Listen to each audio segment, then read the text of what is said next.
Corina, ¿cómo te va, Flor? Un beso grande para vos también, un saludo a toda la audiencia. A ver, ¿qué tema elegimos por hoy?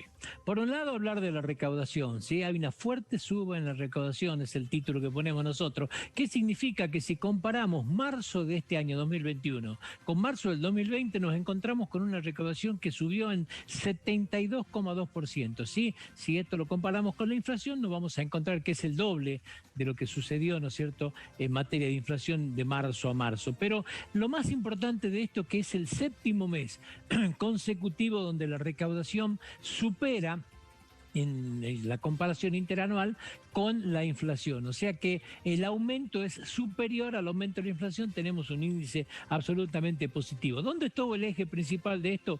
Estuvo en el comercio exterior. Acá fue el gran aumento, digamos, que tiró estos índices tan arriba, ¿sí? Porque los derechos de exportación han subido un 145,7%. Acá mucho tiene que ver el récord de exportación de granos, pero a su vez también, no solamente en materia de toneladas, sino que el precio fue lo que ayudó mucho a traccionar también estos valores. El Estado en sus cuentas se ve favorecido. El otro es el IVA DGA. El IVA por las exportaciones subió un 127,81%. Los derechos de importación también subieron un 114,3%. Esto es muy bueno, dicen muchos, porque es un índice de reactivación, ¿sí? Cuando más se importa, porque se está reactivando la economía, dicen algunos. Otros dicen que tiene que ver con el atraso cambiario. Hay mucha gente que acelera las compras. ¿Por qué? Porque tiene miedo a una devaluación que se pueda producir en los próximos meses, están, ¿no es cierto?, acelerando la compra. La realidad es que son números que han dado positivo para las cuentas públicas. El IVA DGI, o sea, el IVA del consumo, subió un 51,6%, también está varios puntos arriba de la inflación. El impuesto a las ganancias subió un 72,3%. Acá hay que mirarlo con pinzas este número. ¿Por qué? Porque en la reforma de la ley recientemente sancionada, que modifica el piso hasta 150.000 para el impuesto a las ganancias, va a generar que se va a tener que hacer un ajuste muy fuerte de los meses anteriores. O sea, la gente que entra dentro del rango de los 150.000 pesos va a recibir un reembolso de lo que se le ha retenido de impuesto a la ganancia en enero, en febrero y en marzo. Bueno, esto va a generar un ajuste de estos valores que seguramente en ganancia va a ser mucho menor, digamos. El impuesto a los combustibles tiene una suba del 100,5% para ser más preciso, y mucho tiene que ver el tema de los precios, por supuesto, porque el consumo de combustible no ha aumentado para nada. El impuesto interno, un 150,8%, y la seguridad social un 34%. Acá está prácticamente en paridad con la inflación. No deja de ser un número bueno. ¿Por qué? Porque por lo menos se frenó la caída, digamos. Este es un número que venía para abajo y acá se ha frenado. Creo que son valores positivos. En resumen, 72% más de recaudación comparando interanualmente marzo 2020 con marzo 2021. El otro tema se discute en el ámbar, repercute en todo el país, sí. Es la discusión: ¿qué hacemos con la cuarentena? ¿Se cierra, no se cierra? Hoy hay reunión en Buenos Aires. Axel Kicillof, que habla de un cierre muy fuerte, prácticamente habla de un toque de queda a partir de las 10 de la noche, esto sería hasta el 30 de abril. Rodríguez Larreta, que se mantiene, ¿no es cierto?, acá y resiste este tipo de decisiones, quiere algo mucho más light, y todos sabemos que esto después termina repercutiendo en el resto del país. Claro, el resto del país ya ha ido tomando medidas, ¿no es cierto? O sea, a ver, Catamarca cerró las clases en 4 distritos, ya fueron pasando situaciones que se están dando, ¿sí?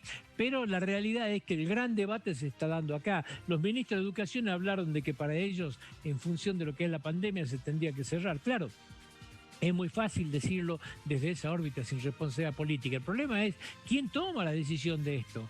Los ministros de Educación lo justifican plenamente. La ministra Bisotti decía: hoy son 85 los departamentos en riesgo epidemiológico. O sea, eran 45, ¿se acuerda? ¿Hace cuánto? Hace días nada más. Bueno, hoy son 85. Surgen de comparar en los últimos 14 días y el coeficiente da más de 1,20. O sea, quiere decir si los casos han subido un 20% en 14 días, o si la proporción de 150 cada 100.000 habitantes es superada. Bueno, en este contexto ya hay 85 departamentos, ¿no es cierto?, en todo el país que están ante esta situación. Es justificación para que desde el área de salud se diga esto, pero la política se mueve con otros parámetros. Si uno se va a Escobar, donde están colapsadas todas las camas y no hay cama en terapia, bueno, va a saber qué respuesta va a obtener. Esto posiblemente se defina hoy. Dice que lo que se defina, que es para la zona del AMBA, pero repercute en todo el país, va a tomar va a ser hasta el día 30 de abril. En Jujuy el gobernador Morales lo dijo con todas las letras que no va a cerrar, ni va a cerrar las clases, ni va a cerrar los comercios, lo que peligra más es la nocturnidad. Y el último tema tiene que ver con esto. Los empresarios están en alerta, decimos, medidas que se tomen tienen que entrar en el marco de la prudencia. A ver, la Cámara Argentina de Comercio, ¿qué dijo? Literalmente, su titular, cerrar, ¿no es cierto?, las puertas del comercio sería un suicidio.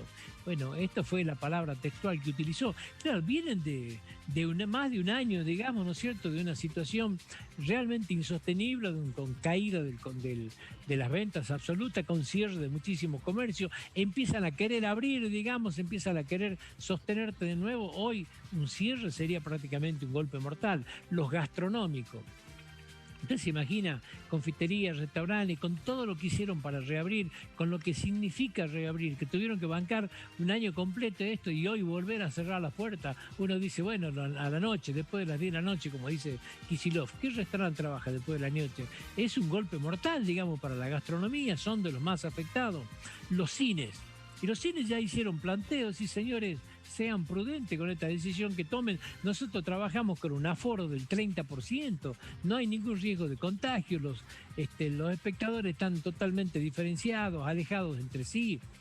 La industria pesada ya salió a plantearlo antes que tomen ninguna medida, es decir, sean prudentes con este tema. O sea, venimos en una franca recuperación de la industria, la capacidad instalada, ¿no es cierto?, hoy la estamos usando arriba del 65%, estamos a valores de hace 2, 3 años, hemos ido recuperándonos de a poco. No nos pongan freno, no se puede cerrar la industria y volver a empezar como si nada después. No es algo que usted echa llave y vuelve a abrirla. O sea, volver a reactivar esto es una cuestión complicada, tiene altísimos costos. La Cámara de la Construcción.